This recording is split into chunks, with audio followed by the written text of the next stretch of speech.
ना। Good morning, नमस्कार, स्वागत है आपका स्टडी IQ यूट्यूब चैनल पर। मैं वासु। हमारी चल रही थी IB के मॉक टेस्ट की सीरीज। आज हम डिस्कस करेंगे IB का mock test number 13। Mock test के लेवल की अगर हम लोग बात करें तो बिल्कुल ये SSC CGL लेवल को मेंटेन करता है। इसके अलावा इस सीरीज के अंदर CHSL, CPO, रेलवे और CGL मेंस में पूछे गए क्वेश्चंस को भी इन्वॉल्व किया जाता है। सीरीज को ध्यान से देखें, अच्छा खासा आप खुद के अंदर इम्प्रूवमेंट फील करेंगे। दो बातें हम लोग यहाँ पर डिस्कस करते हैं, एक तो क्वेश्चन का कॉन्सेप्ट क्या होगा प्लस उसकी एग्जाम अप्रोच क्या होगी, और अगर कहीं नीड होती है कि वो कॉन्सेप्ट आपने नहीं समझ रखा है या फिर बच्चों को जिसमें ज़्यादा इश्यूज आते हैं तो वहाँ पर हम लोग कॉन्सेप्ट को डिटेल में भी डिस्कस करते हैं। तो चलिए फिर आज का सेशन स्टार्ट करते हैं। ये टेलीग्राम चैनल है अपना वासु स्टडी IQ नाम से, जहाँ पर आपको क्लासेस के लिंक और PDF मिलते हैं। नीचे वाला जो पार्ट है ये अपना डाउट ग्रुप है, जहाँ पर आप एग्जाम रिलेटेड अपने डाउट्स पूछ सकते हैं। चलिए भाई, क्वेश्चन नंबर फर्स्ट आज के सेशन का अपना देखना जरा। इसको मैं थोड़ा सा जूम कर देता हूँ, बात को अंडरस्टैंड करना। क्या कहा, दी गई आकृति में एंगल QRN दिख रहा होगा 40 डिग्री, फिर एंगल PQR की वैल्यू 46 डिग्री, MN बिंदु R पर एक स्पर्श रेखा या टेंजेंट है, XYZ की वैल्यूज आपको फाइंड करनी है। देखो, सबसे इंपॉर्टेंट बात यह है कि इस क्वेश्चन को स्टार मार्क कर लेना, इंपॉर्टेंट की कैटेगरी का ही ये पार्ट है, और इसके लिए आपको नीड होती है अल्टरनेट सेगमेंट थ्योरम, एकांतर खंड प्रमेय। ज्योमेट्री में जब सर्कल को पढ़ा जाता है तो 5 प्रॉपर्टी होती हैं एंगल फाइंड करने की। वो पांचों प्रॉपर्टी आपको आनी चाहिए। उनमें से एक प्रॉपर्टी आपकी होती है अल्टरनेट सेगमेंट थ्योरम। पहले मैं उसको एक्सप्लेन कर देता हूं जिससे ये बात आपके लिए आसान हो जाए। जैसे हमने एक सर्कल मान लिया, इस सर्कल की इस पॉइंट पर एक हमने ड्रॉ कर दी टेंजेंट। अब इसके अंदर हमने एक रैंडम बना लिया है कोई ट्राइंगल, ये ट्राइंगल हमने बना लिया। अब इसके अंदर अल्टरनेट सेगमेंट थ्योरम की प्रॉपर्टी में होना क्या चाहिए वो बात समझो। एक आपके पास सर्कल होता है, एक टेंजेंट होती है। टेंजेंट जहां पर टच करती है वो एक ट्राइंगल का वर्टेक्स होता है, और ट्राइंगल के तीनों जो वर्टेक्स होते हैं वो सरकमफेरेंस पर होते हैं। अगर यहां पर आपके पास इस एंगल की वैल्यू A डिग्री है तो इसके जस्ट सामने जो साइड है और टेंजेंट के बीच का जो एंगल होता है वो भी क्या होता है, A डिग्री। जब हमने इन चीज़ों को पढ़ा था तो डिटेल में देखा था। ऐसे ही ये एंगल अगर यहाँ पर आपका B डिग्री है तो इसके जस्ट सामने की साइड टेंजेंट के साथ जो एंगल बनाती है उसकी वैल्यू भी क्या हो जाएगी, B डिग्री। इस हिसाब से अगर आप इस पर्टिकुलर डायग्राम को थोड़ा सा ऑब्जर्व करें तो देखना जरा, एंगल X के जस्ट सामने जो साइड है वो आपकी क्या है, RQ। चलो मैं डायग्राम बना ही लेता हूं, समझने में थोड़ी सी आपको आसानी होगी। अल्टरनेट सेगमेंट थ्योरम आपकी क्लियर हो गई है। कुछ ऐसा सा आपको यहां पर डायग्राम दे रखा है, ये वाला, ठीक है। इसके अंदर एक क्या बना दिया इसने, ट्राइंगल, इस टाइप से। अब ये एंगल इसने क्या दिया है, X डिग्री। अभी हमने समझा है कि इसके सामने की साइड टेंजेंट के साथ जो एंगल बनाएगी वो क्या होगा, X डिग्री, जिसकी वैल्यू क्या है आपके सामने, 40 डिग्री, ठीक है। फिर यहां पर आपको एंगल दिया है 46 डिग्री। इसके जस्ट सामने ये साइड है, ये टेंजेंट के साथ जो एंगल बनाएगी उसकी वैल्यू क्या होगी, 46 डिग्री, जो कि आपको क्या गिवन है, Y डिग्री। लिखा जा सकता है X की वैल्यू 40, Y की वैल्यू आपके पास 46 डिग्री। उस हिसाब से आपका ऑप्शन एक करेक्ट हो चुका है। वैसे तो आगे अगर आप देखना चाहें तो देखना, ये टेंजेंट है, ये पूरा का पूरा एंगल 180 डिग्री का होगा, और इस बीच वाले पार्ट की अगर मैं बात करूं तो ये मेंशन कर रखा है Z डिग्री। तो देखना, आप कह सकते हैं कि Z डिग्री प्लस ये दोनों एंगल 40 और 46 कितना, 86 डिग्री, तीनों का सम मिलकर के कितना होगा भाई, 180 डिग्री। तो यहां से Z डिग्री की वैल्यू लेस कर दोगे तो कितनी आ जाएगी, 94 डिग्री। अब बात कर लेते हैं जरा एग्जाम की कि इस क्वेश्चन को आप एग्जाम में कैसे डील करते। तो देखो, सबसे पहले तो अल्टरनेट सेगमेंट थ्योरम आपको पता होनी चाहिए। नहीं पता है तो मैंने आपको ये बता दिया है, प्रूफ आप करके देखना चाहें तो देख सकते हैं। करना कुछ नहीं होगा, सेंटर से एक परपेंडिकुलर ड्रॉ कर लेना, इसको इससे मिला दिया, इसको इससे, ट्रायंगल की दो side equal, angle alpha alpha मान लेना, उसके बेसिस पर इसका सॉल्यूशन निकल जाएगा। ठीक है। ज्योमेट्री के अंदर अगर आपको डायग्राम दे दिया तो ये मान के चलो 90% काम उसने आपका आसान कर दिया है। रीजन, डायग्राम बनाने में बहुत ज़्यादा टाइम किल हो जाता है। अल्टरनेट सेगमेंट थ्योरम आपको पता है, इसका मतलब वो जो बचा हुआ 10% पार्ट था वो भी आपने कवर कर दिया। अब क्वेश्चन को बस देखना है और ऑप्शन की तरफ निगाह दौड़ानी है। x की वैल्यू 40 डिग्री दिख रही है, y की वैल्यू 46 डिग्री दिख रही है। इसके बेसिस पर आप सीधे सीधे ऑप्शन फर्स्ट को टिक मार देते। क्यों हमें तीसरा निकालने की नीड है? क्योंकि ऐसे कोई और ऑप्शन ही नहीं बन रहे हैं जिसके अंदर ये पॉसिबिलिटी आपकी बनती हो। निकालना चाहोगे तो 94 डिग्री आपका रिजल्ट आ जाएगा। तो मेरे ख्याल से आपको ये बात अच्छे तरीके से क्लियर हो गई होगी। देखना भाई, अगला सवाल देखो, इसने क्या कहा, 17.5 सेंटीमीटर व्यास वाले एक ठोस गोले को दो बराबर भागों में काटा जाता है। आपके पास एक सॉलिड स्फीयर है, उसे दो इक्वल पार्ट्स में आपने कट कर दिया। टोटल सरफेस एरिया में कितने % का इंक्रीज होगा? तो थोड़ा सा बात को ध्यान से समझ लें। क्वेश्चन आसान है, मुश्किल बिल्कुल भी नहीं है। ये हमारा होता है स्फीयर, ठीक है भाई। इसका जो टोटल सरफेस एरिया है वो होता है 4πr², 4 सर्कल के एरिया जितना। आप इसे दो पार्ट में कट कर देंगे, दो पार्ट में आप कट कर देंगे तो नीचे वाला पार्ट कुछ आपको ऐसा दिखेगा, ऊपर वाला पार्ट है मैं लिख देता हूं, आपको कुछ ऐसा दिखेगा यहां तक, ठीक है भाई। अब देखो, टोटल का एरिया, ये वाला पार्ट नहीं दिख रहा होता है बाहर से, ये गेंद की तरह अपने को दिखता है। तो गेंद का जो बाहर का पार्ट है आपका, उसका एरिया कितना, 4πr²। तो इसका मतलब इस इमेज को अगर आप 3D में इमेजिन करें पूरी की पूरी को, तो ये जो एरिया है ये कितना होगा, 2πr²। ये वाला एरिया कितना होगा, 2πr² लिखा जाएगा। या फिर थोड़ा सा और आसान भाषा में समझे तो देखना, आपके पास अगर एक गेंद है, ठीक है, उसका सरफेस एरिया कितना है, 4πr²। जैसे ही आप कट लगा के दो पार्ट अलग करते हो तो आपको पता है पहले वाला सरफेस एरिया दो पार्ट्स में डिवाइड हो गया है, दोनों को जोड़ोगे तो कितना मेंटेन होगा, 4πr² लिखा जा सकता है।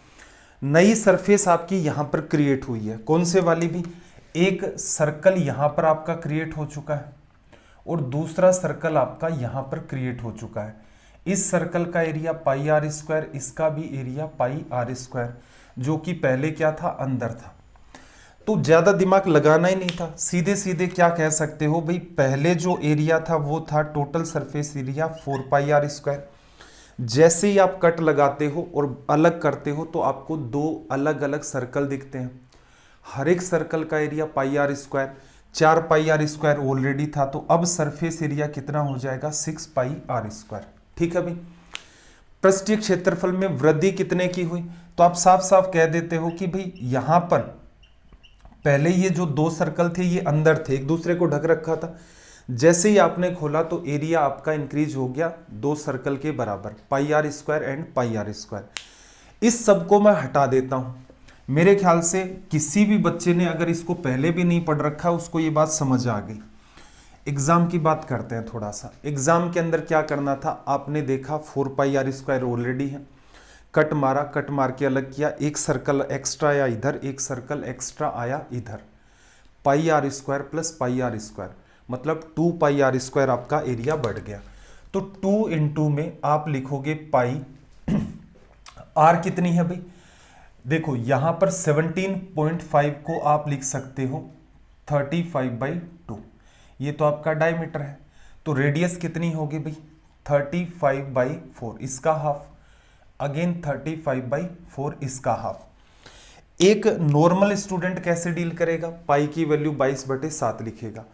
हम लोगों ने कैसे लिख रखा है कि भाई ये वैल्यू जो है वो πr² की तरह अगर बिहेव करे, रेडियस जब आपकी 35 हो तो आपको टेबल बताई थी, याद होगी मेरे ख्याल से, मेंसुरेशन में जिस बच्चे को वो टेबल नहीं आती है, ये मान के चलो वो सीजीएल मेंस जैसे एग्जाम है या कोई और एग्जाम है उनमें काफी पिछड़ जाता है। ठीक है, रीजन वो टेबल कम से कम 4 से 5 सवालों में यूज होती है, तो उसको यूज करना भी सीखना है। चलो इसकी वैल्यू कितनी हो गई भाई, 3850 पाई इंटू में 35 ये पार्ट इससे कैंसिल आउट हो गया, नीचे क्या बना 4 गुना 2 8, 8 का कर दो डिवीजन, 8 4 32, 6 आपके पास बच गया है यहाँ पर, 8 8 64, 10 आ गया, एक बार डिवीजन, 8 3 24, फिर 6 8 7 56, ये आपका यहाँ पर निकल के आ जाएगा रिजल्ट 48.25। कोई मिस्टेक कर दी होगी हमने, देखो 8 4 आपका 32 हो गया, फिर आपके पास बचा है 6, 8 8 64, एक बचा, 10 के अंदर भाग दोगे 3। ठीक है भाई, लग तो सही रहा है, देख लेना बाकी। 3850। असल में सारा खेल किस चीज का था, टेबल का। जो बच्चा जितने बेहतर तरीके से टेबल को यूज करेगा उतना स्पीड से उसका सॉल्यूशन होगा। कोई बच्चा नहीं यूज करना चाहता तो भाई 22/7 यहां पर यूज कर लेना, उसके थ्रू आपका रिजल्ट आ जाएगा। चलिए भाई नेक्स्ट क्वेश्चन की तरफ मूव करते हैं। क्या कहा, 12 अपॉन में √5 प्लस √3 प्लस का साइन 18 अपॉन में √5 माइनस √3। देखो क्या करते, पहले तो बात को थोड़ा सा अंडरस्टैंड करना डिटेल के अंदर। यहां पर डेटा गिवन है √5 प्लस √3, इसे क्या कर दो भाई, रेशनलाइज कर दो। रेशनलाइज करने का तरीका क्या होता है, ऊपर नीचे √5 माइनस √3 का आप मल्टीप्लाई करेंगे, नीचे की तरफ भी √5 माइनस √3 का मल्टीप्लाई करेंगे, तो ये वैल्यू क्या बनेगी 12 इंटू में √5 माइनस √3, और अपोन में क्या होगा देखना, x plus y into x minus y, क्या लिखोगे x square minus y square, मतलब इसका स्क्वायर कितना 5 और इसका स्क्वायर कितना 3, कितना बन गया 2, 2 इससे कैंसिल आउट हो जाएगा, क्या बनेगा 6, 6√5 माइनस √3 लिखा जा सकता है। लेकिन एग्जाम हॉल में ये काम नहीं करना होता। अगर हम लोग ये काम एग्जाम हॉल में करने लग गए तो फिर अपनी बात नहीं बन पाएगी। तो क्या करें भाई, रेशनलाइजेशन करो माइंड में। माइंड में कैसे, आपको भी पता है, देखो एग्जाम अप्रोच को थोड़ा सा डिटेल में अंडरस्टैंड करना। आपको भी पता है कि 12 अपॉन में √5 प्लस √3 है, तो ऊपर नीचे मल्टीप्लाई करोगे तो ऊपर क्या बनेगा √5 माइनस √3 बना के बताया। नीचे क्या बनेगा, इसका स्क्वायर माइनस इसका स्क्वायर 2 आएगा, 2 इस 12 से कैंसिल आउट होगा, कितना बचेगा 6। रेशनलाइजेशन आसान है। अगले पार्ट को ऑब्जर्व करना, ऊपर नीचे किसका मल्टीप्लाई करोगे भाई, ऊपर नीचे मल्टीप्लाई करोगे √5 प्लस √3 कर दिया। नीचे क्या बना भाई √5 माइनस √3 इंटू √5 प्लस √3, इसका मतलब इसका स्क्वायर माइनस इसका स्क्वायर, नीचे 2 बन गया। 18 मल्टीप्लाई में है, कैंसिल आउट होकर के कितना बचा आपका 9 लिखा जा सकता है। अब इसको सोल्व कर दो, 9 गुणा में √5, 6 गुणा में √5, 9 और 6 कितना हो गया भाई 15√5। फिर देखना 6√3 माइनस का है, 9√3 प्लस का है, तो क्या बच जाएगा प्लस का 3√3। ऐसा कोई ऑप्शन दिख रहा है, ऐसा कोई ऑप्शन नहीं दिख रहा है, तो क्या करो 3 कॉमन ले लो। यहाँ क्या बचा 5√5 प्लस का √3, ये आपका हो गया रिजल्ट। मेरे हिसाब से इतना सा ही लिखते, इतने में ही आपकी यहाँ से बात बननी स्टार्ट हो जाती। ऐसा ऑप्शन कौन सा दिख रहा है आपको भाई 5√5, अच्छा कोई सा भी ऑप्शन नहीं है, तो ऑप्शन जो सेकंड दे रखा है उसमें भैया आप साइन को चेंज कर देना, प्लस लगा लेना। ये काम आपके हैं घर पर करने के, जब आप प्रैक्टिस करते हैं, चीज़ों को आपको सीखना होता है, तब ऐसा करते हैं। एक टाइम के बाद स्टूडेंट इसमें क्या एकदम एक्सट्रीम लेवल पर कलाकार हो जाता है वो पहली लाइन को भी गायब कर सकता है। मेरे साथ सोचने का प्रयास करना, ऊपर क्या आएगा √5 माइनस √3, उधर वाले में क्या आएगा √5 प्लस √3, नीचे 2 बनेगा, तो ये 6 और उधर 9, 6√5 और 9√5 कितना हो गया 9 6 15, 15√5 हो गया। इधर माइनस का 6√5, उधर 9√3, ठीक है, सॉरी इधर 6√3 माइनस का है, उधर 9√3 प्लस का है, तो प्लस का क्या बचेगा 3√3। ये बात आपने लिखी, इसी में से यहीं का यहीं आप कॉमन सेंस लगाओ कि 3 बाहर आ जाएगा तो अंदर क्या बचेगा, तो असल में देखा जाए आप माइंड के ऊपर थोड़ा सा प्रेशर डालें। हमेशा इस बात को ध्यान रखें कि आपकी जो एग्जाम में मैथ्स का सिलेबस है वो कोई हाई फाई नहीं है, उसे सीखा जा सकता है। 3 से 4 महीने की मेहनत करो आप डेडिकेशन के साथ, एक एक पॉइंट को सीख सकते हो आप कि कैसे हुआ, क्यों हुआ, ऐसा ही क्यों करते हैं, ऐसा क्यों नहीं करते हैं।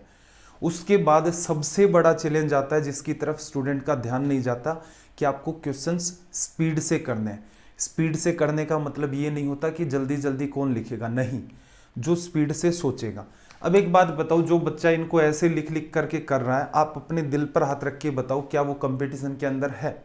नहीं है। सवाल सोल्व कर लेगा, कोई चैलेंज नहीं है, लेकिन ऐसे करने लग गया तो फिर समस्या नहीं है।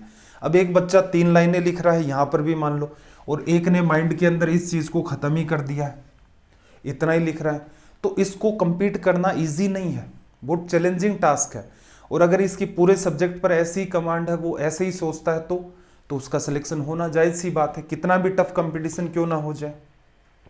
चलिए भाई नेक्स्ट क्वेश्चन की बात करते हैं, देखना। रेशनलाइजेशन पर बेस्ड क्वेश्चन है, ध्यान से देखो। x की वैल्यू क्या दे रखी है इसने? 2√3। x की वैल्यू दे रखी है 2 + √3 अपॉन में 2 माइनस का √3। पूछा क्या है भाई? x + 1/x। x + 1/x की वैल्यू आपको चाहिए। वैसे सवाल इतना आसान है, आप इसे वर्बली कर सकते हैं। देखना जरा, अगर आप इसका रेशनलाइजेशन करेंगे तो नीचे जो टर्म है इसके प्लस लगा लोगे, 2 + √3 करोगे, ऊपर भी क्या करोगे? 2 + का √3 करोगे, किया आपने। नीचे क्या बनेगा भाई? इसका स्क्वायर माइनस इसका स्क्वायर। रीजन पैटर्न क्या है? a - b × a + b का। नीचे 1 आ गया। ऊपर क्या बना है भाई? ऊपर आपका बना है x की वैल्यू इसका होल स्क्वायर, 2 बार है, इसका मतलब पहली टर्म का स्क्वायर 4, दूसरी टर्म का स्क्वायर 3, 7 आ गया। फिर क्या करते हो? 2 × में फर्स्ट टर्म और सेकंड टर्म, कितना आ जाएगा? 4√3 लिखा जा सकता है। अगर मैं इसे कहूं कि 1/x लिखना है, तो 1/x जब आप लिखेंगे तो क्या होगा? 1 अपॉन में आपके पास आ जाएगा 7 + 4√3। अगेन हमें क्या करना होगा? रेशनलाइज करना होगा। तो किसका मल्टीप्लाई करोगे? अगेन आप 7 - 4√3 का, ऊपर नीचे। गौर से देखना क्या बना, इसका स्क्वायर माइनस इसका स्क्वायर, 49, 16 3 48, नीचे क्या आ गया? डिफरेंस आपका 1। तो इसका मतलब यही वैल्यू आपकी ऊपर बच जाएगी। x की वैल्यू ये है, 1/x की वैल्यू ये है, दोनों को ऐड करोगे तो क्या आ जाएगा? 14 लिखा जा सकता है। अब मुद्दे की बात सुनो, ये तो था अपना अंडरस्टैंडिंग के लिए काम, कि हर बच्चे को समझ आ जाए। मुद्दे की बात ये है कि अगर आप इस टाइप की कुछ वैल्यू ऑब्जर्व करते हैं तो अमूमन आपका जो एग्जाम है उसमें मुश्किल से ये 8-10 ही ऐसी वैल्यू हैं जो बार बार रिपीट करता है, कि जिनका रेशनलाइजेशन बहुत आसान है या जिनके नीचे डिफरेंस आपका 1 क्रिएट होता है। सबसे पहला काम ये था कि आप यहां से x की वैल्यू निकालते। x की वैल्यू जब आप निकालते तो सीधे सीधे क्या करते? नीचे बन गया आपका 1, ऊपर 2 + √3 का होल स्क्वायर, क्या लिखा? 4 और 3 7 + 4 √3। इसमें जब आप दिमाग लगाओगे तो 1/x की वैल्यू क्या होगी? ये तो नीचे आ गया, ऊपर नीचे मल्टीप्लाई किसका? 7 - 4√3 का, ऊपर ये वैल्यू आ गई, इसका स्क्वायर माइनस इसका स्क्वायर, डिफरेंस 1 है तो नीचे 1 बन गया। इन दोनों को ऐड करना, ऐड करोगे तो ये पॉजिटिव नेगेटिव खत्म, और दोनों के एडिशन का रिजल्ट कितना आ जाएगा? 14। तो ये है आपकी यहां पर इन क्वेश्चंस को डील करने की एग्जाम अप्रोच। थोड़ा सा आपको फोकस करना है, एक बार की मेहनत है, बस खुद को आदत डाल दो कि कैसे डील करते हैं। एक बार आदत डल गई उसके बाद बड़ा ही आसान हो जाता है मामला। देखना जरा क्या कहा? ट्राइंगल ABC में एंगल BAC की वैल्यू 50 डिग्री है, एंगल ABC और एंगल ACB के द्विभाजक बिंदु P पर मिलते हैं, एंगल बाइसेक्टर पॉइंट P पर मिलते हैं। एंगल BPC की वैल्यू क्या होगी? असल में देखा जाए तो ये क्वेश्चन हो जाता है माइंड में करते हो तो क्या करते हो? 90 + एंगल A/2, 90 में 25 जब आप ऐड करेंगे तो आपका रिजल्ट आ जाएगा 115 डिग्री। ठीक है, ऐसी आपको आदत डालनी है। हुआ क्या वो थोड़ा सा मैं एक्सप्लेन कर देता हूं। आपके पास है यहां पर एक ट्राइंगल A, B और C। ये आपने बना लिया ट्राइंगल ABC, ट्राइंगल आपका A, B और C। ये एंगल आपको दिया है 50 डिग्री। फिर क्या कहा, एंगल B का एंगल बाइसेक्टर, मतलब एंगल के दो इक्वल पार्ट कर दिए। एंगल C का एंगल बाइसेक्टर, इसके भी दो इक्वल हिस्से कर दिए। कहाँ कट करते हैं, पॉइंट P पर। इसकी वैल्यू क्या होगी, इसकी वैल्यू अगर आप सीधे ध्यान रख सकते हो तो बहुत अच्छी बात है कि इसका रिजल्ट होता है 90 डिग्री प्लस एंगल A/2। ठीक है, तो यहां से ये जो बात की है माइंड में, इसको ऐसे ही किया गया है 90 प्लस 50 डिग्री बाई 2। तो 90 में आप ऐड करेंगे 25 डिग्री, तो आपका रिजल्ट आ जाएगा 115 डिग्री। कैसे पता चलता है कि डायग्राम अवॉइड कर सकते हैं, स्पेसिफिक पैटर्न है भाई, इंटीरियर एंगल बाइसेक्टर का पैटर्न होता है, साफ साफ पता चल जाता है। एंगल ए की वैल्यू दे दी, फिर एंगल ABC कह रहा है तो इसका मतलब पूरा पूरा एंगल B, फिर एंगल ACB कह रहा है, इसका मतलब पूरा पूरा एंगल C। तो डायग्राम कैसा बना, ऊपर एंगल A, यहाँ एंगल बाइसेक्टर जिसकी वैल्यू आपसे पूछ रहा है BPC की। ठीक है भाई, तो क्या करते हैं 90 प्लस एंगल A/2। तो ये सवाल ऐसा है माइंड में करने जैसा। अब आप खुद विचार करें कि एक स्टूडेंट तो इसका डायग्राम बनाएगा, फिर प्रॉपर्टी लिखेगा, ये करे वो करे। मान लो उसने कुछ अज्यूम करके भी कर दिया, अज्यूम करके भी आपको सिखा रखा है कि इस एंगल को 0 0 ले लो, ये 50 है, तीनों एंगल 180 होंगे तो कितना बचा, ये 130, इसके दो टुकड़े, ये 65, ये 65। ट्रायंगल BPC के अंदर 0 65, तो बचे हुए एंगल की वैल्यू कितनी होगी, 115 डिग्री। लेकिन आपने डायग्राम बनाया, इतने में ही आपके 20 से 30 सेकंड चले गए और एक स्टूडेंट आया, हिट किया और सीधे निकल गया। तो ये आपको इंप्रूवमेंट करना होता है। मेरा काम है आपको एक सटीक दिशा देना कि भाई इस दिशा में काम करना स्टार्ट कर दो। किसी भी बच्चे की मैथ्स बहुत भी अच्छी नहीं है, एवरेज है, उससे भी आपका काम चल जाएगा, लेकिन सीखने का आप प्रयास करें। चलो भाई अगला क्वेश्चन देखना जरा, थोड़ा सा जूम कर देता हूं मैं इसको, जल्दी से लैंग्वेज को रीड करो। अटेम्प्ट कर सकते हो तो बहुत अच्छी बात है। देखो, समान त्रिज्या वाले दो वृत्त एक दूसरे को P और Q पर प्रतिच्छेद करते हैं, इंटरसेक्ट करते हैं। उभयनिष्ठ जीवा की लंबाई 30 सेंटीमीटर है, दोनों वृत्तों के केंद्रों के बीच की दूरी 40 सेंटीमीटर है, वृत्तों की त्रिज्या। पहले बनाते हैं इसका डायग्राम। एक सर्कल आपके पास ये है और एक सर्कल आपका हो गया ये वाला, दोनों का सेंटर कहीं यहाँ ले लेते हैं, इसका सेंटर ये, इसका सेंटर ये, दोनों इंटरसेक्ट करते हैं इस पॉइंट पर और इस पॉइंट पर। इन दोनों को अगर हम लोग मिला देंगे तो ये क्या आपकी कॉर्ड, कहाँ कहाँ इंटरसेक्ट कर रहे थे, P पर और Q पर। ठीक है, अब थोड़ा सा बात को अंडरस्टैंड करना, असल में किया क्या है, ये कॉर्ड है, सेंटर से परपेंडिकुलर ड्रॉ कर दिया तो 90 डिग्री बनाएगा और कॉर्ड को दो हिस्सों में डिवाइड कर देगा। ऐसे ही हम इधर से इस कॉर्ड के मिड पॉइंट को मिलाएंगे, यही तो है मिड पॉइंट, तो मिड पॉइंट को मिलाओगे तो वो 90 डिग्री वैसे ही होगा। तो असल में देखा जाए, अगर मैं इसकी मार्किंग करूं कि इसका सेंटर O है, इसका O डैश है, तो ये हमेशा ही O डैश की वैल्यू PQ के क्या होती है, परपेंडिकुलर। तनाव ही नहीं लेना है, खुद प्रूफ करके भी देख सकते हो, ये साइन है आपका परपेंडिकुलर का। ठीक है भाई, दोनों की रेडियस सेम है, इस वजह से ये क्या होगा, एग्जैक्ट मिड के अंदर। इसने क्या कहा था, दोनों सेंटर्स के बीच की दूरी 40 है, तो यहां से लेकर यहां तक लेंथ 20 होगी और इधर वाली भी 20 होगी। इस कोड की जो लेंथ है वो कितनी दे रखी है, 30। इसका मतलब ये लेंथ आपकी 15 होगी और ये वाली भी 15 होगी। आपसे पूछ क्या रहा है भाई, आपसे ये पूछ रहा है कि रेडियस बताओ, दोनों की रेडियस सेम है। ये वाली वैल्यू आपसे पूछी जा रही है कि रेडियस ऑफ द सर्कल आपका क्या है। देखना 15 और 20 का रेशियो कितना आता है भाई, 5 से कैंसिल आउट करोगे 3 और 4, अगर ये 3 है ये 4 है तो ये 5 होगा। 3 15 को बताता है, 5 गुना पर बैठा है, तो 5 की वैल्यू कितनी हो जाएगी, 25। तो ट्रिपलेट का थोड़ा सा आपने सहारा लिया, इसका यूज किया और आपका रिजल्ट आ गया। ये सवाल जो है मेरे हिसाब से क्या होगा, इजी कैटेगरी में आता है। ठीक है, हो सकता है किसी बच्चे को इसमें डायग्राम भी बनाना पड़े, लेकिन हमेशा ध्यान रखना, अगर दोनों के दोनों सर्कल की रेडियस आपकी सेम है तो क्वेश्चन तुरंत ही इजी कैटेगरी में चला गया। कैसे डील करते भाई, अज्यूम करना जरा, एक सर्कल इधर एक सर्कल इधर कट कर रहे हैं, दोनों के बीच की दूरी 40, जहां कट करेंगे वो दूरी आपकी कितनी आ जाएगी 20।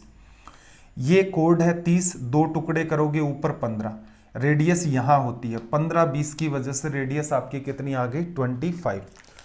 ठीक ठीक अगर आप कमांड करते हैं तो ये जो सवाल है इसका रिजल्ट 25 सेंटीमीटर आप लिख सकते हैं माइंड में।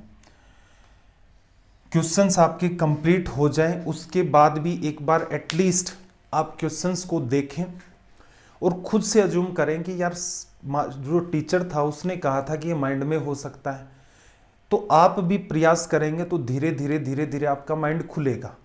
मेरा पर्पज बिल्कुल भी ऐसा नहीं है कि मैं जस्ट आपको क्वेश्चन सोल्व करके बताऊं।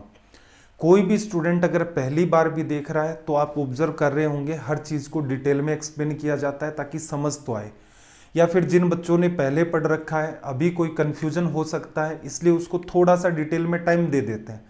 लेकिन असली जो अप्रोच है कि एग्जाम में क्या करना है, तो मेरा पूरा प्रयास रहता है कि क्वेश्चंस अगर इजी टू मॉडरेट हैं तो उनको माइंड में ही डील किया जाए। क्वेश्चन अगर आपका टिपिकल है तो उसका कुछ पार्ट तो माइंड में करो, लिखने से बचोगे तो हर सवाल में 20-25 सेकंड तो निकलेंगे वहां पर डिफिकल्ट क्वेश्चन में। चलो भाई अगला क्वेश्चन देखना क्या है आपका। एक मिनट भाई, ये स्क्रीन से बाहर चला गया है, देखना जरा।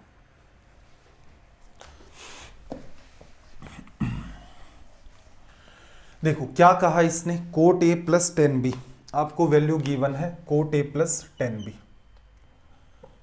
एक तरीका तो ये हो सकता है कि हम कोई पर्टिकुलर वैल्यू रखें, जैसे कोट ओ 10 के लिए 45 डिग्री रखना आपके लिए बेहतर होगा, कोट बी प्लस 10 है। जैसे ही आप रखोगे ये वैल्यू 1 1 1 1 ऊपर नीचे 2/2 रिजल्ट 1 आएगा। Option a b c d चारों के चारों ही 1 बना रहे हैं तो इसका मतलब यहाँ तो बवाल होगा, बात नहीं बनेगी। दूसरी वैल्यू चेंज करोगे कैलकुलेशन बढ़ेगी, और इसने सेटिंग इस तरीके से बैठा रखी है कि आप मामला इधर उधर इंटरचेंज करोगे तो भी कॉन्ट्राडिक्शन खत्म नहीं होगा। तो सोल्व करना आना चाहिए। सोल्व कैसे करें भाई, सोल्व ऐसे कर लो कि आप ऊपर और नीचे मल्टीप्लाई कर दो, किसी एक पार्ट को खत्म करना है। जैसे कोट खत्म करना चाहते हैं, कोट ए को अगर आप 10a से मल्टीप्लाई कर दोगे तो खत्म हो जाएगा ऑटोमेटिक। क्यों, कोट ए क्या होता है 1/10a।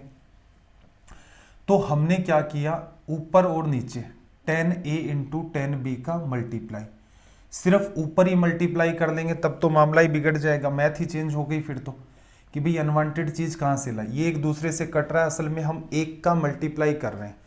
जैसे ही आप यहां से यहां मल्टीप्लाई करोगे कोट ए और 10a आपस में कैंसिल आउट, क्या बचा भाई यहाँ पर 10b प्लस यहाँ क्या बचा, फिर यहाँ बचा 10a इंटू में 10b का स्क्वायर लिखा जा सकता है।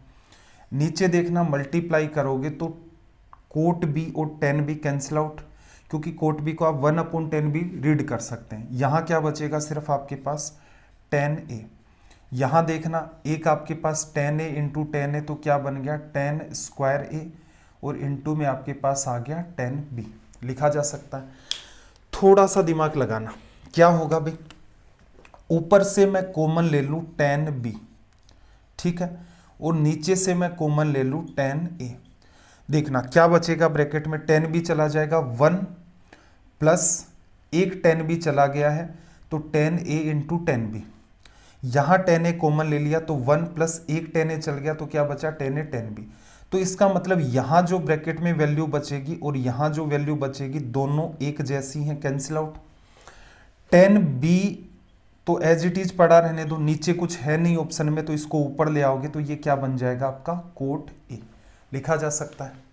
चलो भाई इतनी बात हमने कर ली, अब मुद्दे की बात करते हैं कि एग्जाम में और बेहतर क्या कर सकते थे। देखो सबसे मस्ट काम तो ये होता है कि आपकी एग्जाम में जितने भी सवाल पूछे गए होते हैं एटलीस्ट आप उनको करके रखें, ठीक है, कि इस टाइप के सवाल, उतनी मेहनत कंपलसरी हो जाती है। उतनी मेहनत अगर हम लोग नहीं करते हैं तो अपना काम नहीं चलता है।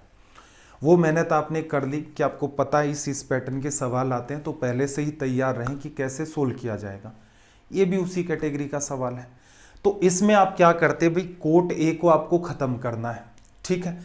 या तो उसकी जगह आप 1/10 ए लिख लो, एक तरीका तो ये है, ठीक है। एक तरीका मेरे साथ साथ सोच कर सकते हो कि 1/10 ए प्लस 10 बी लिख दिया, 1/10 बी प्लस यहाँ पर 10 ए लिख दिया। अब इसका जो एलसीएम आएगा वो क्या आ जाएगा, 10 ए।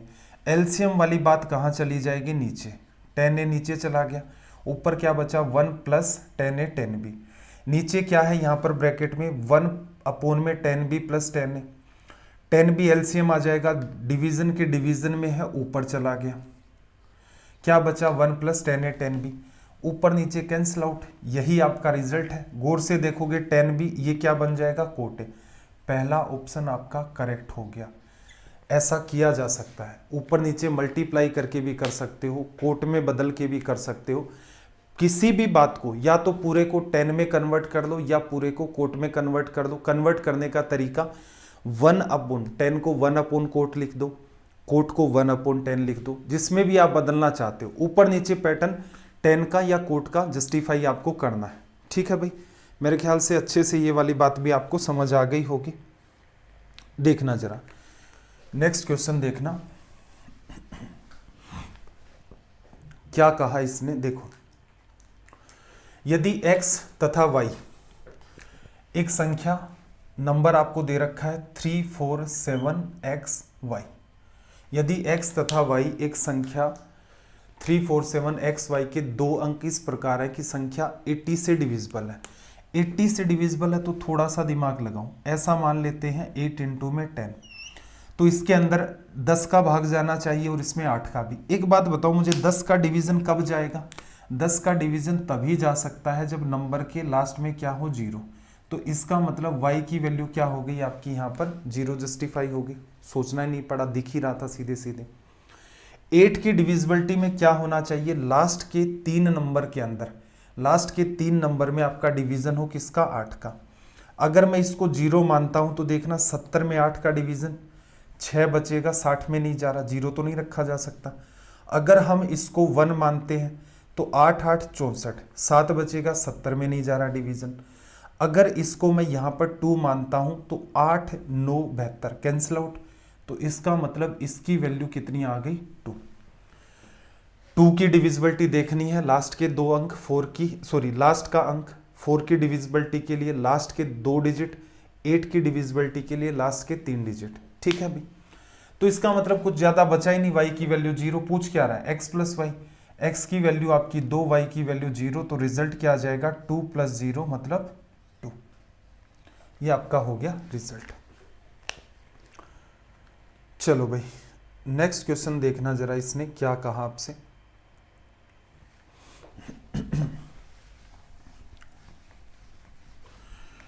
देखो, यदि एक किताब को 18% की छूट देने के पश्चात 1599 रुपए में बेचा जाता है, किताब का अंकित मूल्य, आर्टिकल मतलब बुक आपके पास, उसको 18% डिस्काउंट देने के बाद 1599 में सेल किया गया है।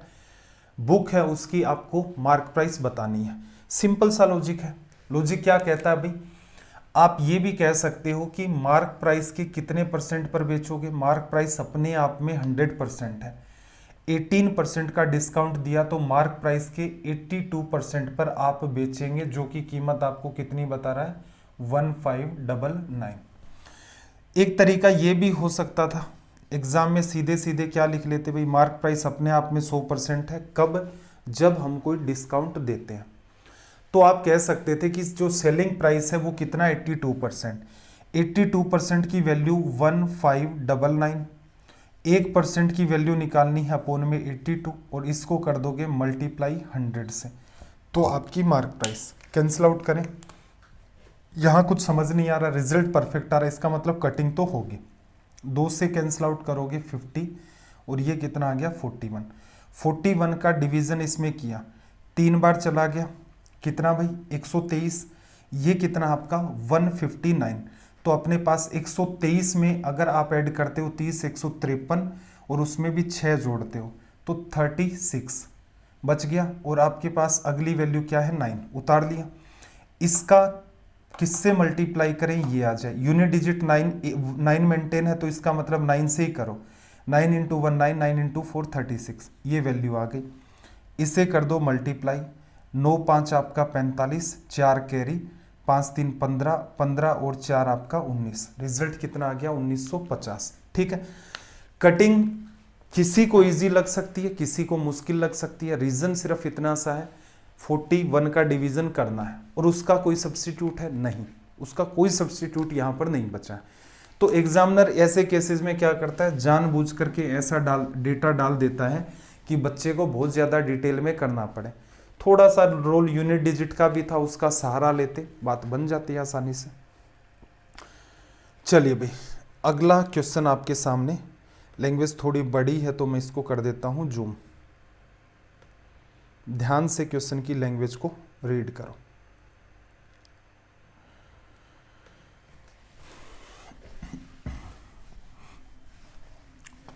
देखना क्या कहा, एक व्यक्ति के 3 बेटे, 2 बेटियां और एक पत्नी। उन्होंने 19,000 रुपए की एक राशि को आपस में इस प्रकार बांटा कि प्रत्येक बेटी को बेटे से 1.5 गुना राशि मिले तथा उसकी पत्नी को प्रत्येक बेटे से 600 रुपये कम मिले। तीनों बेटों को मिलने वाली कुल राशि क्या है? तो यहाँ पर क्या हो गया, आदमी के पास जो 3 बेटे, 2 बेटियां और पत्नी है, वो पैसे का डिस्ट्रीब्यूशन आपस में कर रहे हैं। 19,000 रुपये हैं, तो देखना जरा एक एक करके हम लोग बात को मान लेते हैं। लास्ट में हमसे क्या पूछा, तीनों बेटों को कितना पैसा मिला। हम ये मान लेते हैं कि एक बेटे को x रुपए मिले, बेटे हैं कितने भाई 3, तो इसका मतलब तीनों को कितने रुपए मिले 3x, हो गया काम। फिर क्या कह रहा है, प्रत्येक बेटी को क्या मिला, बेटे से 1.5 गुना, इसका मतलब यहाँ x मिलता है तो बेटी को कितना मिलेगा 1.5x। बेटियां हैं कितनी 2, तो 1.5x को डबल कर दोगे तो कितना बनेगा 3x।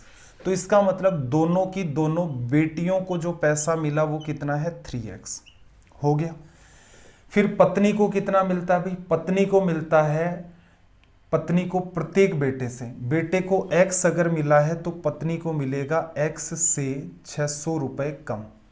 सबने डिस्ट्रीब्यूशन कर दिया, 3 बेटे, 2 बेटियां और पत्नी, कुल मिलाकर के पैसे कितने थे भाई 19,000 रुपए थे। ठीक है, जस्ट इसे सोल्व करना है और 3x की वैल्यू बतानी है, डील कर लें। देखो 3x 3x और 1x, तो ये बन गया आपका 7x, वो चला जाएगा उधर की तरफ, 19,600 आपका बन गया।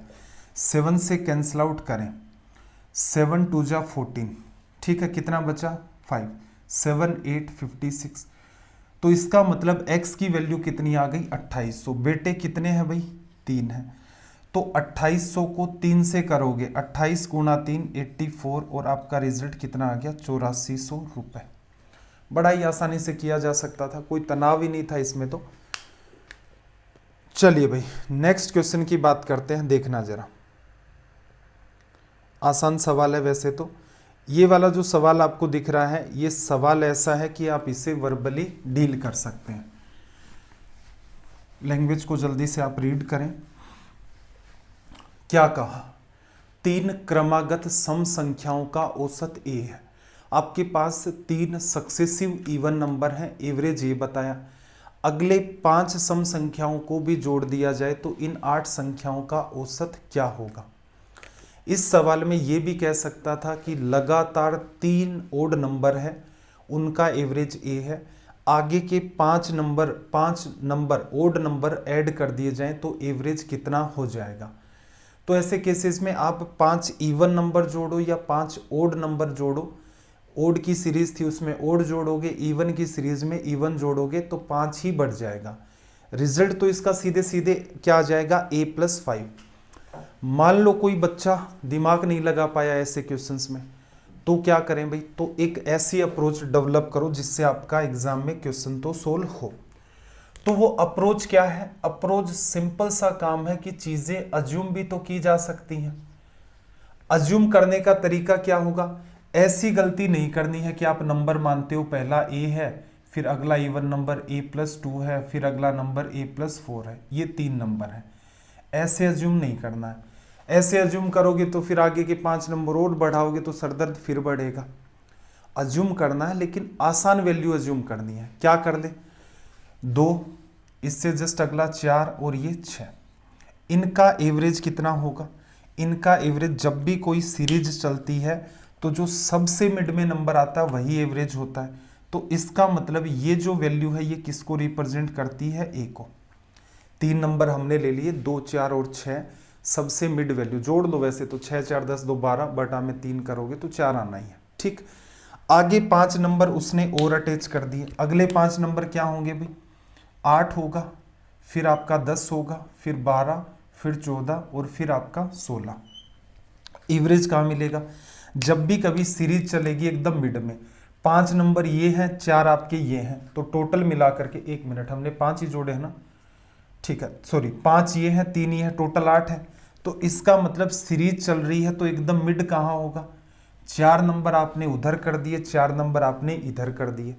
मिड में कुछ बचा? कुछ भी नहीं बचा। यहाँ पर एक मिड में नंबर क्रिएट करना पड़ेगा।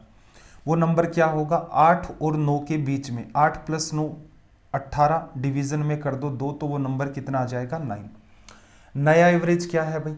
पहले एवरेज चल रहा था 4, अब कितना हो गया? 9, 5 बढ़ गया। तो 4 किसको बताता था? ए को, और प्लस का 5। ऐसा क्यों हुआ भाई? सीरीज के अंदर चीजें जो चल रही हैं वो 2-2 के गैप से चल रही हैं। तो असल में आपने गैप क्रिएट किया है 10 का। एवरेज का सिंपल सा कॉन्सेप्ट है, जितना गैप क्रिएट होगा उसका जस्ट हाफ, क्योंकि एवरेज क्या करता है? 2 इक्वल पार्ट्स में चीजों को डिवाइड करता है। तो 2-2 के गैप से आपने नंबर बढ़ाए हैं, इसका मतलब क्या होगा? आपने 10 का गैप क्रिएट किया है। एवरेज क्या करेगा? 2 पार्ट्स में उसे कंपनसेट करेगा। तो एवरेज कितना बढ़ेगा आपका? सिर्फ और सिर्फ 5। तो इसका रिजल्ट क्या लिखते हैं आप? सीधे सीधे A+5। कुछ भी नहीं करना था, ये जस्ट समझाने के लिए है। समझाता क्यों हूं? रीजन सिर्फ इतना सा है कि बाई चांस कोई कॉन्सेप्ट आपका दिमाग से स्किप हो गया और आपके पास टाइम बचा हुआ है तो आपका क्वेश्चन नहीं छूटना चाहिए। बड़े लेवल के सवाल होते हैं, जैसे आपको कुछ भी कह दे कि 7 जो सक्सेसिव इवन नंबर हैं उनका एवरेज x है, फिर आगे के 17 नंबर और इन्वॉल्व कर दिए तो एवरेज क्या होगा? 17 नंबर ऐड करोगे तो नया एवरेज 17 हो जाएगा। आपको कह दे कि 187 नंबर्स का, इवन नंबर्स का एवरेज y है, आगे के 143 नंबर और ऐड कर दें तो नया एवरेज कितना होगा? जितने नंबर ऐड करोगे उतना का उतना हो जाएगा। कोई तनाव नहीं लेना है। ये किस किस पर लागू है? इवन और ओड के ऊपर। 2-2 का गैप क्रिएट करते हैं।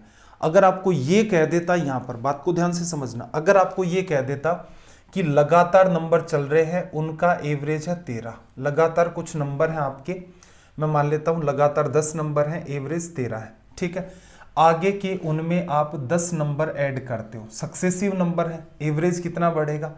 तो गैप कितना क्रिएट किया? हर नंबर 1-1 का गैप क्रिएट करता है। इस केस में एवरेज आपका सिर्फ और सिर्फ 5 ही बढ़ेगा, ठीक है। इवन और ओड नंबर क्या करते हैं? 2-2 का गैप क्रिएट करते हैं। अब 10 नंबर ऐड करोगे तो 20 का गैप क्रिएट किया, एवरेज तो मिड में ही कंपनसेट करेगा बात को, तो 20/2 करना चाहिए था। कॉन्सेप्ट तो ये कहता है, ठीक है, हर जगह वो अप्लाई होगा। इवन ओड में आपको तनाव नहीं लेना होता है, सक्सेसिव सीरीज आती है, सवाल बन सकते हैं, तो हमेशा रट्टा मार के नहीं रखना। अगला कल को कह दे कि 10 लगातार नंबर है, एवरेज उनका 13 चल रहा है, आगे 10 नंबर और ऐड कर दिए, आपने तुक्का मार दिया कि भाई इसमें 10 ऐड हो जाएगा। नहीं, सक्सेसिव नंबर है तो 10 का ही गैप क्रिएट हुआ है 10 नंबर जोड़ने से। एवरेज क्या करेगा? 5-5 में कंपनसेट करेगा, मतलब 5 बढ़ जाएगा, ठीक है। ये कॉन्सेप्ट एवरेज के अंदर डिटेल में आपको वैसे भी समझाया गया है, तो तनाव वाली बात नहीं है। साथ साथ चीज़ों को रिवाइज करते रहेंगे तो कन्फ्यूजन छोटा मोटा होगा भी तो वैसे दूर हो जाएगा। देखना, एक आर्टिकल को 18,450 रुपए पर बेचने पर एक व्यक्ति को 50% की हानि होती है। 50% का लाभ प्राप्त करने के लिए उसे कितने में बेचा जाए? 50% का मतलब क्या है? या फिर ऐसे समझो, 100 रुपए का आर्टिकल था, 50% के लॉस पर कितने में बेचा? 50 रुपए में। फिर कह रहा 50% का प्रॉफिट चाहिए, तो कितने में बेचेगा भाई? 150 में बेचेगा। तो पहले कीमत आपकी 50 रुपए है, बाद में कीमत 150 है, कितने गुना हो गई है? 3 गुना। नंबर कितना दे रखा है? 18,450। अगली प्राइस निकालनी है तो 18,000 का 3 गुना करोगे, 54,000 आ गया। 400 का 3 गुना करोगे 1200 आ गया, ऐड कर दोगे 55,200, 50 का दुगुना 3 गुना करोगे 150, तो कितना आ जाएगा 55,350। ठीक है, बात को थोड़ा समझ लो क्या है मामला। देखो अगर हम सीधे सीधे डील करें तो मामला कहता है कि कॉस्ट प्राइस अगर 100 है तो पहले केस में जब लॉस होता है 50% का तो आपकी जो सेलिंग प्राइस है वो कितनी आ जाती है 50 रुपीज आ गई सेलिंग प्राइस आपकी फर्स्ट। अगले केस में क्या कह रहा है भाई कि हमें तो प्रॉफिट चाहिए 50% का, तो कितने में बेचोगे, तो आप कहोगे 150 रुपए में बेचेंगे, ये आपकी सेलिंग प्राइस सेकंड। तो फर्स्ट सेलिंग प्राइस और सेकंड सेलिंग प्राइस का रिलेशन क्या है, यहां से यहां जाना है तो 3 टाइम्स कर दो। असल में आपको वैल्यू दे रखी है 18,450, इसका आपको 3 गुना करना था। ये 0 5 3 आपका 15, 4 3 12 और 1 13, 18 3 54 और 1 55। एक तरीका तो ये है। सीधे सीधे अगर आप करना चाहते हो तो अभी अभी मैंने आपको एक्सप्लेन किया था, माइंड में कर सकते हैं। पूरे का मल्टीप्लाई नहीं हो पाता है, दिमाग चीज़ों को ब्रेक करता है। ये भी छोटे छोटे इंप्रूवमेंट है जो आपको करने हैं कि आपको सब दिख गया कि 3 गुना है, लिखना नहीं है। 18,000 का 3 गुना 54,000, उससे बड़ा होगा 400 का 3 गुना 1200, 55,000 कुछ आपका रिजल्ट बनेगा। सीधे टिक मारो, एग्जैक्ट भी नहीं निकालना। यही छोटी छोटी चीज़ें हैं जो आपको कहीं किसी किताब के अंदर नहीं मिलती हैं। ठीक है, ये क्वेश्चंस आप करेंगे डिटेल के अंदर, आप इन चीज़ों को देखते हैं समझते हैं। पहले ये समझ विकसित हो, पता तो चले कि दिमाग के अंदर पता चला कि सीधे रटने बैठ गए हैं कि ऐसी ऐसी ट्रिक पढ़ी थी हमने। ट्रिक व्रिक कुछ नहीं है भाई, पहले दिमाग में आपने रास्ता क्लियर कर दिया। 100 था, 50 था, 150 था, 3 गुना करना है।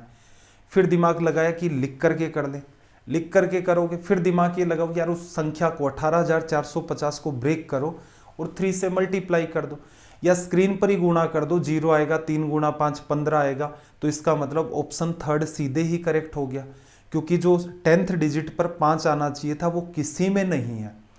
तो ये छोटी छोटी संभावनाएं हैं, आपको निकालनी पड़ती है। कैसे यूनिट डिजिट का सहारा लें, कैसे 10th डिजिट का सहारा लें, कैसे डिजिट सम का सहारा लें। छोटे छोटे पार्ट हैं, प्रयास करते रहें, बिल्कुल आपकी मैथ्स के अंदर अच्छा निखार आ जाएगा। और किसी टाइप का कोई इश्यू होता है तो Vasu study IQ doubt group है, वहां मैसेज कर सकते हैं। इंस्टाग्राम पर आप मैसेज कर सकते हैं। अंडरस्टैंडिंग को लेकर कोई भी इश्यू आ रहा है तो तनाव लेने की ज़रूरत नहीं है। आपने बहुत से बच्चों ने ऑब्जर्व किया होगा कि मैं हो सकता है देर सवेर सही, लेकिन आपके क्वेश्चंस का रिप्लाई ज़रूर करता हूं। अगर आपके मैथ्स का ही क्वेश्चन है तो उसे आप डाउट ग्रुप पर ही सेंड करें, उसका रिप्लाई आपको बहुत जल्दी मिल जाता है, 5-10 मिनट के अंदर ही। मैथ्स समझने को लेकर, अंडरस्टैंडिंग को लेकर, एग्जाम को लेकर किसी भी टाइप का प्रेशर फील करते हैं तो एटलीस्ट इंस्टाग्राम पर या कहीं भी, टेलीग्राम पर ही सही, मैसेज कर दिया करें भाई। जितना हो सकेगा बिल्कुल प्रयासरत हूँ, आपकी हेल्प देर सवेर ही सही, 2 दिन 5 दिन बाद ही सही, लेकिन आपकी हेल्प जरूर हो जाएगी, कोई ना कोई रास्ता निकल ही आएगा। फिर देखना क्या कहा, एक शहर की जनसंख्या कितनी है, 26,010 है। प्रत्येक वर्ष कितनी, 2% की दर से वृद्धि। देखना 2 वर्ष पहले जनसंख्या मान लो x, ठीक है, कितने परसेंट बढ़ेगी, 102%, 102%, 102%, 102/100, 2 से कैंसिल आउट हो गया, कितना आया भाई 51/50। अगेन क्या आ गया 51/50 इक्वल्स टू में कितना 26010। ठीक है, ये बात दिखनी चाहिए आपको। वैसे 51 का स्क्वायर 2601 होता है। स्क्वायर की एक अप्रोच समझा रखी है, आप सर्च करें हाउ टू फाइंड स्क्वायर और आगे लिख दें बस वासु सर। ठीक है, कोई ना कोई आपको ऐसा वीडियो मिलेगा जिनमें इन चीज़ों को एक्सप्लेन कर रखा है। रिसेंट में भी एक वीडियो और डाल देंगे जल्दी ही, जिसमें सारी की सारी चीज़ें स्क्वायर कैसे निकले। अब मुझे एक बात बताओ, यहाँ पर थोड़ा सा विचार करना, आप दिमाग लगाना। एक बच्चे को ये पता है कि 51 का स्क्वायर 2601 होता है, उसके लिए इस सवाल में क्या बचा, 50 गुणा 50, 5 5 25, आगे लगा दिए 3 0, रिजल्ट फर्स्ट आ गया। किसी बच्चे को नहीं पता 51 का स्क्वायर, वो क्या करेगा, इसमें डिवीज़न करेगा, फिर डिवीज़न करेगा, 3 से काटेगा, 17 से काटेगा, कितना टाइम किल होगा एक्सट्रीम लेवल पर। स्क्वायर की आपकी रेंज होनी चाहिए मेरे हिसाब से 150 तक, 40 तक तो याद करके टिप्स पर रख लो, बाकी के होते हैं तरीके। 40 से लेकर 50 तक के होते हैं तरीके, वो हम लोग सीख लेंगे तो ये तनाव ही नहीं आएगा। ये भी एक पार्ट होता है। कुछ बच्चे क्या करते हैं, अमूमन ऑब्जर्वेशन में ये बात मेरे रहती है कि कुछ बच्चे क्या मानते हैं कि क्वेश्चंस को सोल्व करना ही मैथ्स आना है। मैथ्स आना तो ठीक है, लेकिन एग्जाम क्या कहता है, एग्जाम कहता है भाई जल्दी जो सोल्व करेगा, जो गलत नहीं करेगा, साथ में सवालों को तुक्का नहीं मारेगा, डिमांड उसकी है, क्योंकि वही कंपटीशन को फाइट कर सकता है। तो असल में खेल दूसरा है। अभी तो एक भीड़ है, उसे ये भी नहीं पता, वो सीखने में ही लगी हुई, 1 सवाल कर दिए, 2 सवाल कर दिए। आप 100 क्वेश्चंस डेली लगाने का टारगेट करते, मैं कहता हूँ उस टारगेट को 50 क्वेश्चंस पर ले आओ। आप हर रोज 50 सवाल लगाते हैं, उसको छोड़ो 25 पर ले आओ। आपके जो सॉल्यूशन है उनमें क्वालिटी इंप्रूव होनी चाहिए। एग्जाम से पहले तनाव ही नहीं लेना होता है, एग्जाम से पहले इतना ही दिमाग लगाना होता है कि एक सवाल किया, उसकी आपने डायमेंशंस पर काम किया कि भाई इसका रास्ता क्या है। असल में क्वेश्चन सोल्व करने में कंफ्यूजन नहीं होना चाहिए। कंफ्यूजन आपने दूर कर लिया, उस टाइप के 3 4 5 सवाल करोगे, कंफ्यूजन खत्म। उसके बाद काम किस पर करना है, स्पीड पर। स्पीड में क्या करना है, मैक्सिमम पार्ट माइंड में करना है। बस यही चीज आपको डेवलप करनी है, तुरंत के तुरंत इंप्रूवमेंट हो जाएगा आपका। और वैसे अगर आप तैयारी करते हैं, एक बुक खरीदी, किसी ने कहा कि ये वाली ले लेना, खरीद लाए, कर रहे हो, उसके 10-20% सवाल किए, कहीं किसी दिन किसी ऐसे प्राणी से मिल गए जिसने एग्जाम में पंचवर्ष योजना लगा दी है, उसको तो आप मानते हो खुदा है, वो तो वो ज्ञान देगा, वो सही है, तो फिर उसका हो क्यों नहीं रहा है? तो उसकी कहीं से स्टोरी सुनी कि ये किताब लेनी है, वो ले आए, उसको लगा रहे हो। किसी ने कहा कि भाई मैं कई सालों से तैयारी कर रहा हूँ, मैथ्स के अंदर ये नकली किताबें हैं, इनको पढ़ने से काम नहीं चलेगा, वो उस राइटर की लेना, बड़ी सी मोटी सी किताब आती है, उसमें डिफ़िकल्ट सवाल होते हैं। अरे मूर्ख लोगों, उनकी नीड है ही नहीं। आप अपनी एग्जाम के प्रीवियस ईयर पेपर क्यों नहीं देखते, उस डर्रे पर क्यों नहीं चलते? 90 to 95% सवाल वैसे के वैसे आने, उन पर काम नहीं करना। जो 1-8% संभावना है आएंगे या नहीं, उनके लिए तनाव ले रखा है, तैयारी उनके लिए चल रही है। ऐसा कैसे हो सकता है भाई? हमने 200 आउट ऑफ 200 सीजीएल मेंस में करके दिखाया, उससे पहले भी कई बार इस स्कोर के पास पहुंचे, लेकिन करके दिखा दिया। तो रीजन क्या होता है? कोई हाई फाई किताबें नहीं पढ़ रखी हैं, बस अप्रोच पकड़ रखी है कि ऐसे करते हैं, यहाँ एरर होती है, उनको पकड़ लो, उनको खत्म कर दो। एरर आपकी एक्यूरेसी 100% मेंटेन हो गई। एग्जाम हॉल से बाहर निकले, तुरंत का तुरंत कॉन्फिडेंस रहेगा कि भाई इतने अटेम्प्ट किए थे, इतने नंबर आने हैं। ठीक है, तो ये छोटे छोटे इंप्रूवमेंट है, खुद में करें, कंटिन्यूअस एफर्ट लगाएं। देखो, एक 100 मीटर लंबी रेलगाड़ी दूसरी 150 मीटर लंबी रेलगाड़ी को उसकी समानांतर पटरी पर विपरीत दिशा में चल रही है 9 सेकंड में क्रॉस करती है। यदि 150 मीटर लंबी रेलगाड़ी की गति 40 किलोमीटर पर आवर है तो दूसरी क्या होगी? स्पीड निकालनी है, दोनों की निकालनी है। स्पीड रिलेटिव क्या होगा? दोनों की डिस्टेंस अपॉन में क्रॉस करने में टाइम। स्पीड रिलेटिव डिस्टेंस क्या होगी? टोटल 100 और 150 250 मीटर। टाइम कितना भाई? 9 सेकंड। स्पीड किस में आएगी? मीटर पर सेकंड। कन्वर्ट करना है किलोमीटर पर आवर में, 18 डिवाइड बाई 5। चलो कैंसिल आउट कर देते हैं। 9 से कैंसिल आउट किया 2 बार, 5 से करोगे 50 बार। स्पीड रिलेटिव क्या आएगी? 100 किलोमीटर पर आवर। इसमें क्या शामिल है? दोनों जुड़ी हैं, तो इसका मतलब एक की स्पीड तो 40 है, बनानी कितनी है आपको? 100, तो कितनी होगी दूसरे की? 60। ऑप्शन 4 आपका करेक्ट हो गया। ठीक है, ये चाहते थोड़ा सा दिमाग लगाते तो हल्का सा लिखते ही ये सोल्व हो जाता है, कोई तनाव वाली बात थी नहीं। देखना भाई, अगला सवाल देखो। 20,000 रुपए पर 40% की वार्षिक दर अर्धवार्षिक संयोजन पर 1 वर्ष चक्रवर्ती ब्याज क्या है? 20,000 रुपए है, रेट ऑफ इंटरेस्ट 40% है, कंपाउंडेड हाफ ईयरली है, तो इसका मतलब क्या करना है? ट्री आपने पढ़ रखा होगा, ट्री क्या कहता है? ये प्रिंसिपल है आपका। हाफ ईयरली है, इसका मतलब 1 साल में 2 बार कैलकुलेट होगा। रेट इफेक्टिव यहाँ कितनी काम करेगी? 20%। ये वैल्यू निकालोगे, अगले 6 महीने फिर 20%, और इस पर ब्याज फिर मिलेगा 20%। तनाव लेना था? नहीं लेना था। क्या करते? 20,000 का 20% कितना आता? 4,000 रुपये।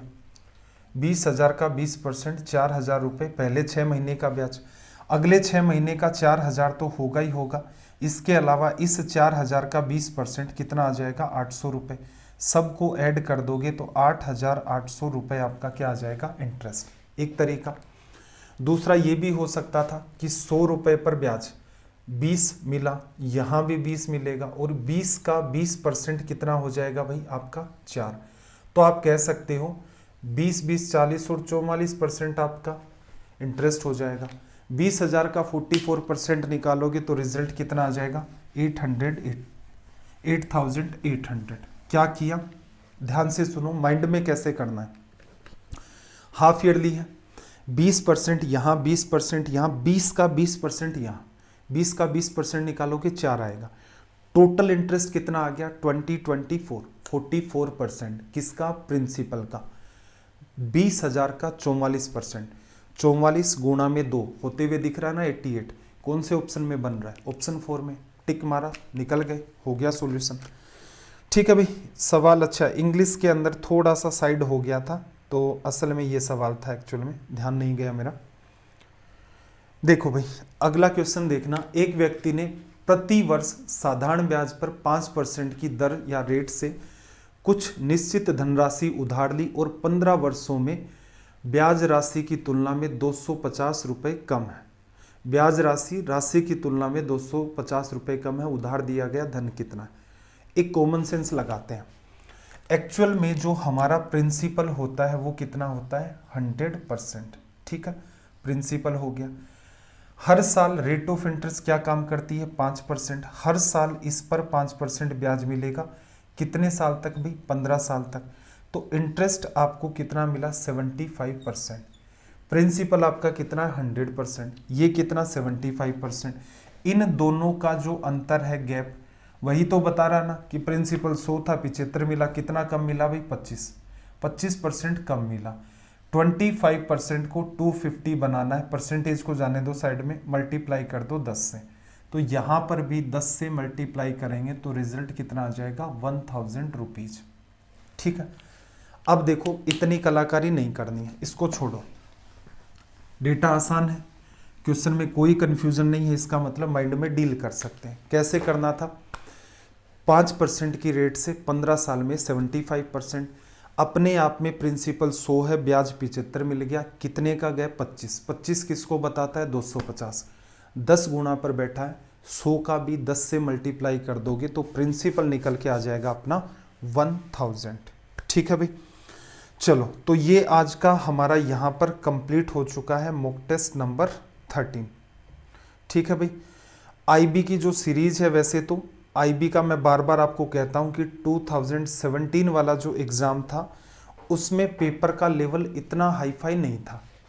अभी जो रिसेंट में रेलवे की एग्ज़ाम चल रही हैं उनके साथ कंपैरिजन अगर करेंगे तो पाएंगे कि वैसा सा ही वो पेपर था। गूगल पर सर्च कर लेना, आपको मिल जाएगा। ठीक है, तो इसका मतलब यहाँ जो सीरीज है उसमें आपको क्या फ़ायदा मिल रहा है, यहाँ जो सीरीज आप लोग देख रहे हैं उसके अंदर सीजीएल के सवाल आपको मिलते हैं, प्री के भी मिलते हैं और मेंस के भी मिलते हैं। ठीक है, बीच बीच में देखो एकदम एग्जैक्ट मॉक टेस्ट का लेवल मेंटेन करना तो पॉसिबल नहीं है, लेकिन आपने ऑब्जर्व किया होगा हर मॉक टेस्ट के अंदर आपको 3-4 अच्छे सवाल मिलते हैं। प्लस जितने भी हम लोग सवाल करते हैं एग्जाम अप्रोच भी आपको सीखने को मिलती है। कोई नया बच्चा है, मैथ्स उसने खुद से पढ़ रखा है या नहीं भी पढ़ा है, वो भी इनको देखता है तो डिटेल एक्सप्लेनेशन से उसका काम चल जाता है और वो तुरंत ही एग्जाम अप्रोच भी पकड़ जाता है। ठीक है, बीच बीच में मॉक टेस्ट हर दूसरे तीसरे में आप ऑब्जर्व करते हैं कि हर मॉक टेस्ट में आपको 5 से 7 सवाल बहुत शानदार मिलते हैं। रीज़न क्या होता है, सीजीएल मेंस के कुछ डिफिकल्ट सवाल ऐसे हैं जो अच्छे हैं, प्रीलिम्स के भी कुछ सवाल अच्छे हैं।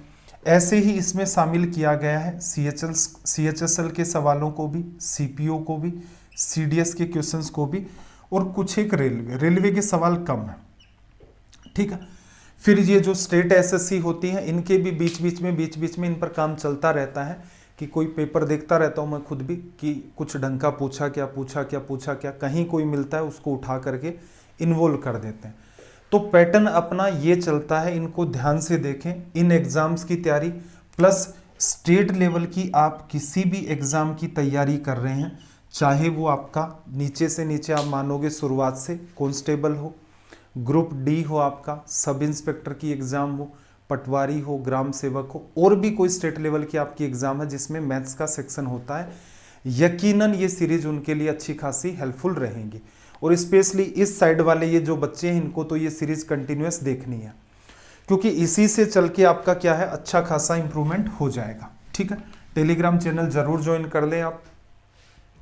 मॉक टेस्ट नंबर आपका 13 कंप्लीट हो चुका है। सेशन कैसा लगता है कमेंट जरूर करके बताया करें, शेयर कर सकते हैं, बहुत अच्छी बात है। अभी तक सेशन को लाइक नहीं किया तो एटलीस्ट लाइक जरूर करें।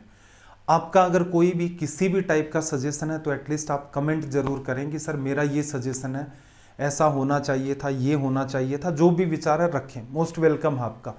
डिटेल में आजकल आप पिछले 4-5 मॉक टेस्ट ये ऑब्जर्व भी कर रहे होंगे कि चीज़ें डिटेल में भी पढ़ाई जा रही हैं और एग्जाम अप्रोच तो हम फॉलो कर ही रहे हैं। रीज़न क्या है, कई सारे मैसेजेस आ गए इस टाइप के कि सर चीज़ें ऊपर से चली जाती हैं, कुछ बच्चे एग्जाम अप्रोच पकड़ लेते हैं, हम लोग नहीं पकड़ पाते। ठीक है, तो इसलिए वो एक्सप्लेनेशन भी की जाती है। तो आप अपने सजेशंस रखें, अगर वो जेन्युइन है बिल्कुल हम लोग उनको फॉलो करेंगे। ठीक है भाई, चलिए फिर आपका दिन रात सब मंगलमय हो। मिलते हैं अगली क्लास में। जय हिंद, जय भारत।